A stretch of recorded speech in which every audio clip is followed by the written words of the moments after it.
दोनों बालक गुरु वशिष्ठ के साथ उनके आश्रम पढ़ने के लिए चले गए। वहीं मिथिला में सीता अपनी बहनों उर्मिला, मांडवी और श्रुतकीर्ति के साथ अपने ज्ञानी पिता की छत्रछाया में बड़ी हो रही थी। एक दिन खेलते खेलते सीता जी अपनी बहनों के साथ पूजा घर जा पहुंची और वहां उन्होंने एक बहुत बड़ा सा धनुष देखा जिस पर बड़ी सारी धूल जमी थी। ये धनुष कोई साधारण धनुष नहीं था, ये खुद महादेव का धनुष था जिसकी रक्षा का उत्तरदायित्व राजा जनक के पूर्वजों को दिया गया था। धनुष पर धूल देखकर सीता जी ने उसे उठाया और उसकी सफाई करने लगी। ये देखकर राजा जनक अचंभित हो गए क्योंकि बड़े बड़े योद्धा भी इस धनुष को हिला नहीं पाते थे जो धनुष उनकी पुत्री सीता ने इतनी सहजता से उठा लिया था। उसी समय राजा जनक अपनी पत्नी सुनैना से बोले कि वो सीता का स्वयंवर उसी पुरुष से कराएंगे जो इस धनुष पर प्रत्यंशा चढ़ाएगा।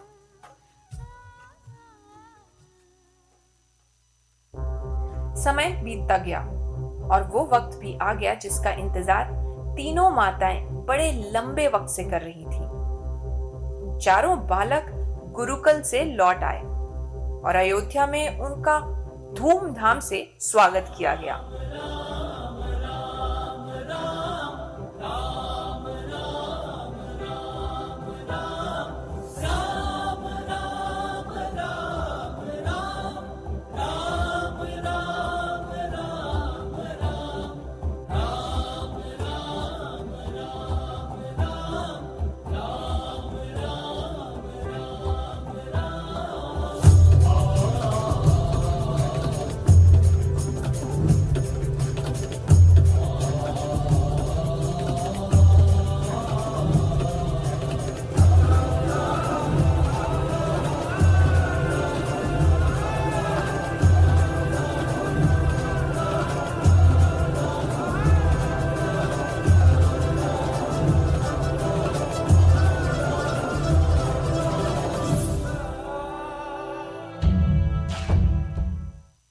अभी बालक गुरुकुल से लौटे ही थे कि एक दिन गुरु विश्वामित्र अयोध्या आए,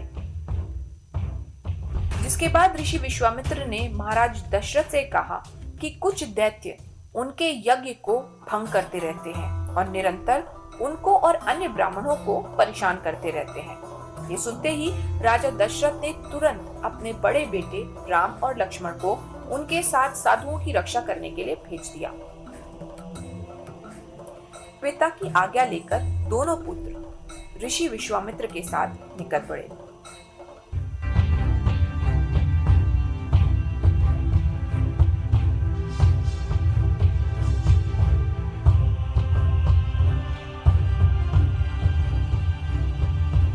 उनके आश्रम पहुंचकर उन्होंने ताड़का जैसी भयंकर राक्षसी का वध किया और सभी साधुओं की रक्षा की।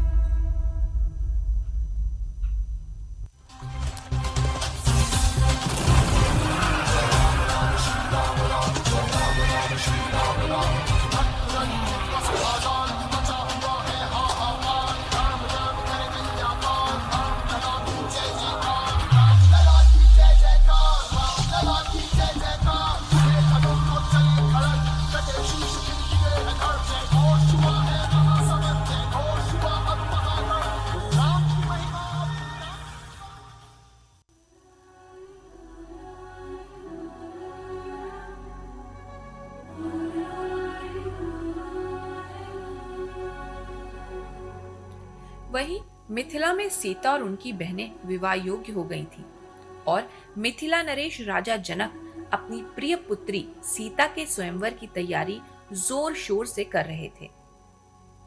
इस भव्य स्वयंवर का आमंत्रण दूर दूर के राजाओं और सुकुमारों को भेजा गया। इसके साथ साथ ऋषि विश्वामित्र से भी इस स्वयंवर का हिस्सा बनने का अनुरोध किया गया। क्योंकि उस वक्त राम और सुमित्रा नंदन उनके साथ थे, तो ऋषि ने उन दोनों को अपने साथ आने के लिए कहा। मिथिला पहुंचते ही ऋषि विश्वामित्र ने राम और लक्ष्मण को वाटिका में उनका इंतजार करने को कहा जब तक वो राजा जनक से भेंट करके आते हैं। श्री राम और लक्ष्मण मिथिला के वाटिका में भ्रमण कर ही रहे थे कि तभी श्री राम ने मां सीता को दूर से देखा और सीता जी ने श्री राम को देखा और देखकर मानो दोनों के मन में एक दूसरे की एक छवि सी बन गई। सीता मैया ने पूजा करते समय मां पार्वती से मन ही मन श्री राम को अपने पति के रूप में मांग लिया।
स्वयंवर के दिन राजा जनक की शर्त के अनुसार भगवान शिव के धनुष को उठाने के लिए बलशाली राजा और राजकुमार पहुंचे।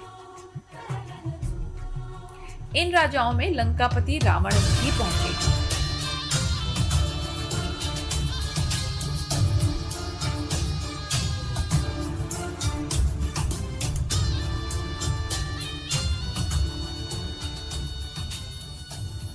पर सीता जी की नजरें तो सिर्फ श्री राम को ही ढूंढ रही थी।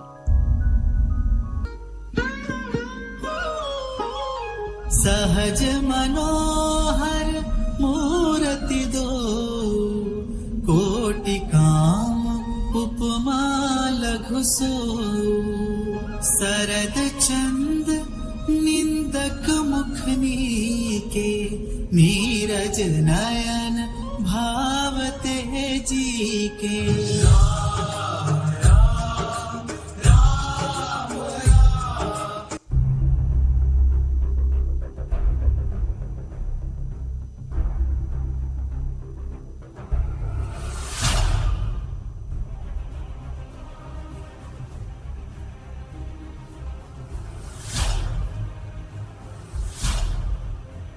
सभी राजाओं ने, सभी राजकुमारों ने बड़े प्रयत्न किए, पर सब के सब असफल रहे। चिंतित राजा जनक बोले, क्या इस सभा में कोई भी ऐसा क्षत्रिय नहीं है जो मेरी पुत्री से विवाह करने योग्य हो? मैं इस धनुष पर प्रत्यंचा चढ़ाऊंगा अगर मेरे ज्येष्ठ भ्राता श्री राम मुझे इसकी अनुमति दें। विश्वामित्र समय शुभ जानी, बोले अति स्नेह मैं बानी। उठहु राम भंजहु भव चापा, मेटहु तात जनक परितापा।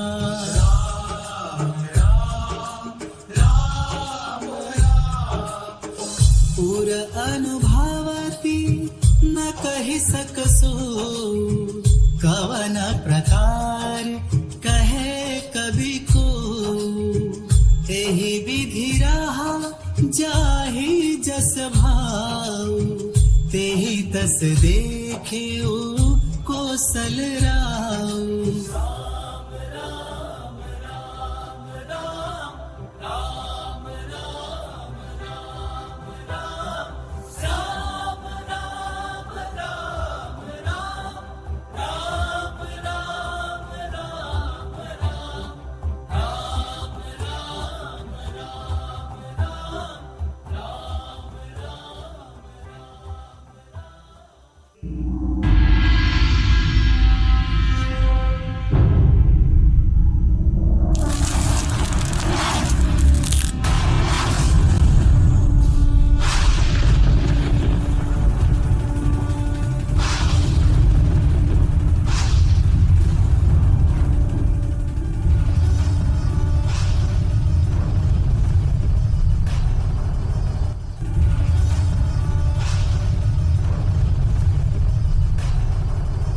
अनर्थ, अनर्थ! किसका इतना दुस्साहस जिसने मेरे आराध्य का धनुष तोड़ा है? मुनिवर, ये अपराध मुझसे हुआ है, मुझे क्षमा कर दें। लेकिन जब श्री परशुराम को भगवान राम में विद्यमान विष्णु के अवतार का आभास हुआ तो वो माता सीता और राम को आशीर्वाद देकर वहां से चले गए।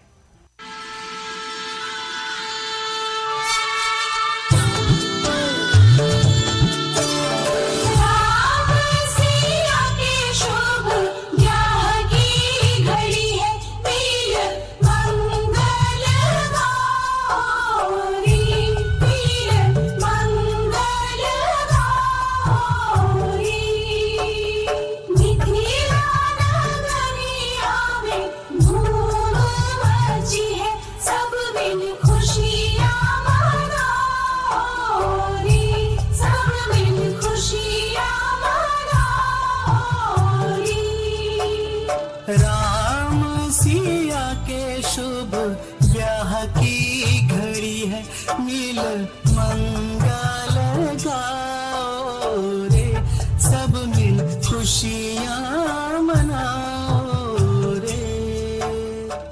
और इस प्रकार प्रभु श्री राम और सीता जी का स्वयंवर हो गया, जिसके बाद लक्ष्मण और उर्मिला, भरत और मांडवी, शत्रुघ्न और श्रुतकीर्ति का भी विवाह संपन्न हुआ।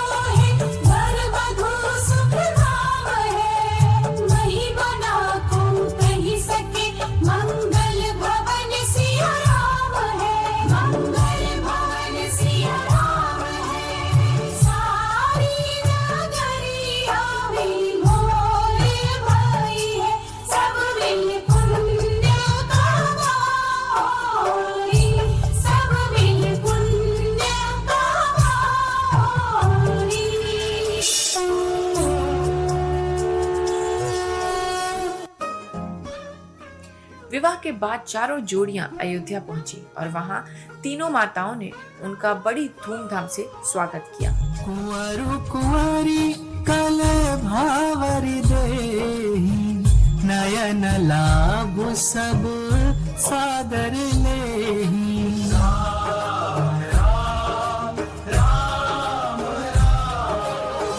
जाई न बरनी मनोहर जोरी, जो उपमा कछु कहो सो थोरी।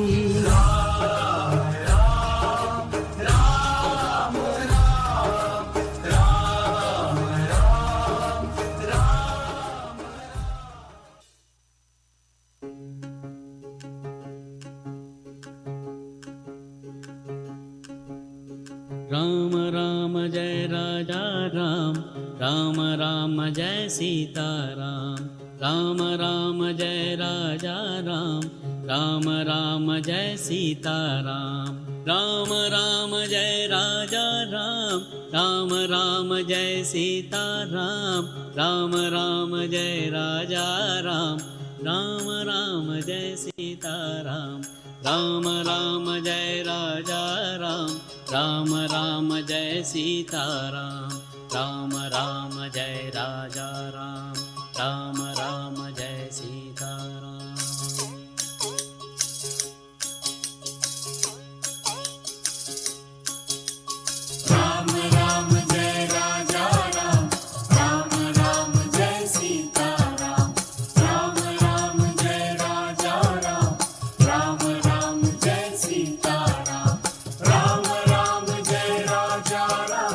राम राम जय सीता राम, राम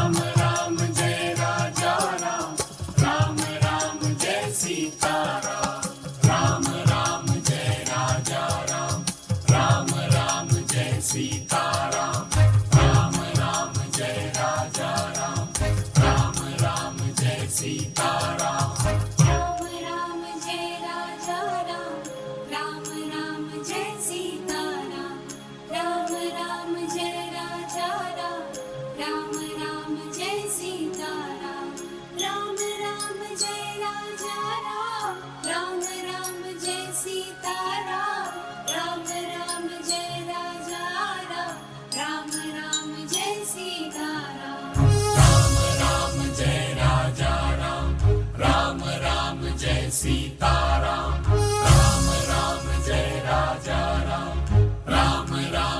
सीताराम।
अयोध्या में राजा दशरथ अपने बड़े पुत्र यानी कि प्रभु श्री राम के राज्याभिषेक की तैयारियां करने में जुट गए।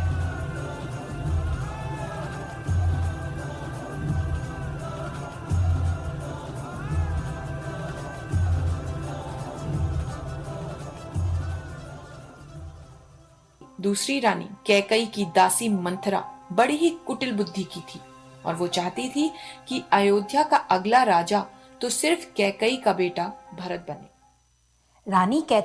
रानी कैकई, तुमने सुना? महाराज राम का राज्याभिषेक करने वाले हैं। ये तो बड़ी प्रसन्नता की खबर है। ये लो, रख लो। अपना हार रहने दीजिए रानी। कौन सा राजकुमार भरत राजा बनने वाले हैं? राम के राजा बनते ही वैसे भी रानी कौशल्या यहाँ की राजमाता बन जाएंगी और हम सबको उनकी आज्ञा का पालन करना होगा।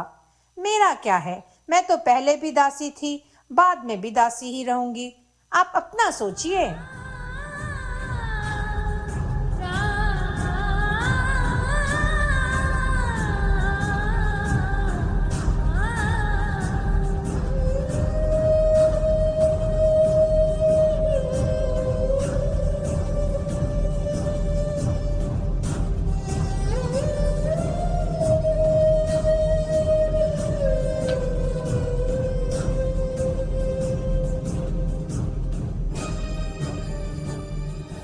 जैसे ही महाराज दशरथ को पता चला कि रानी कैकई कोप भवन में है, वो तुरंत उन्हें वहां मिलने पहुंच गए।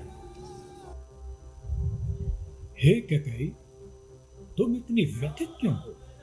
स्वामी, आज मुझे मेरे दोनों वरदान चाहिए। बस इतनी सी बात? मांगो, हम रघुवंशी हैं, प्राण जाए पर वचन न जाए। पहला वचन, राजा आप मेरे पुत्र भरत को ही बनाएंगे।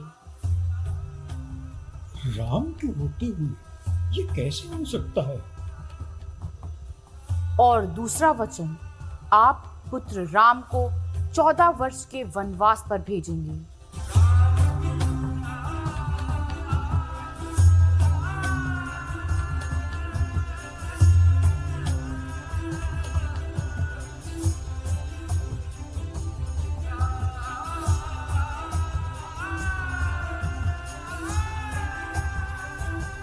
ये तुमने क्या मांग लिया?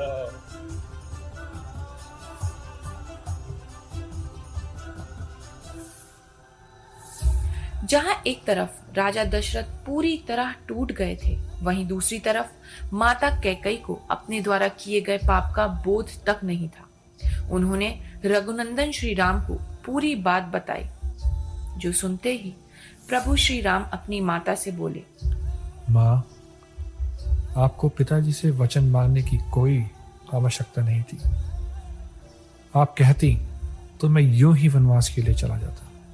इसके बाद श्री राम अपनी माता कौशल्या के पास गए और उनका आशीर्वाद लिया।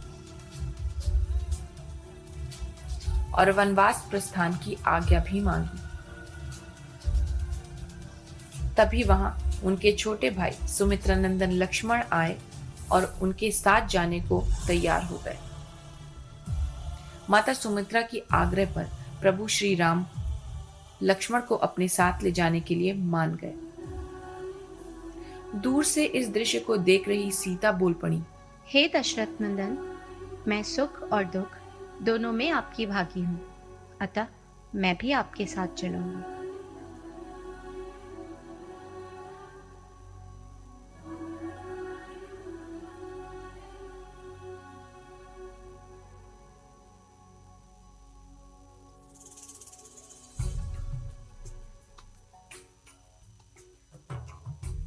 और इस प्रकार प्रभु श्री राम अपनी पत्नी सीता और छोटे भाई लक्ष्मण के साथ 14 वर्ष की वनवास की यात्रा पर निकल पड़े। उधर अयोध्या में जैसे मानो दुख के बादल छा से गए हों। श्री राम अयोध्या से निकलकर गंगा के तट पर पहुंचे और वहां उन्होंने केवट को देखकर कहा, क्या आप हमें ये नदियां पार कराएंगे? हे प्रभु, अवश्य कराऊंगा, पर उससे पहले मैं आपके चरण धोऊंगा, क्योंकि आपने अपने चरणों के स्पर्श से माता अहिल्या को पत्थर से इंसान बना दिया था। कहीं आपके चरणों के स्पर्श से मेरी नौका बदल गई तो मैं धनार्जन कहां से करूंगा?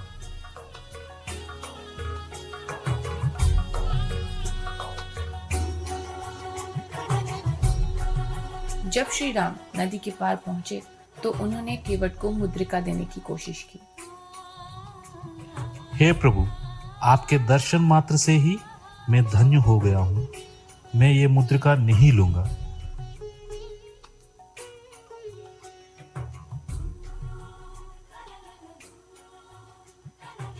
राम, सीता और लक्ष्मण चित्रकूट में निवास करने लगे। वहीं अयोध्या में पुत्र से दूरी पिता से सही नहीं गई और उनका देहांत हो गया। छोटे भाई भरत जब अयोध्या पहुंचे तो मां कैकेयी से लड़ पड़े और बड़े भाई श्री राम को ढूंढने निकल पड़े।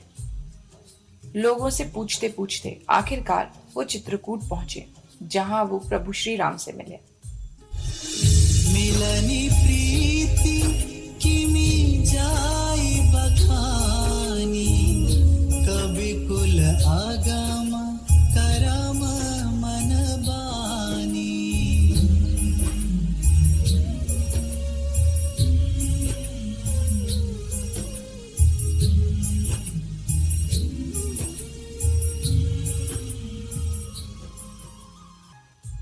हे ज्येष्ठ, अयोध्या का सिंहासन सिर्फ आपका है, आप घर चलिए। नहीं भरत, अयोध्या का ध्यान अब तुम्हें रखना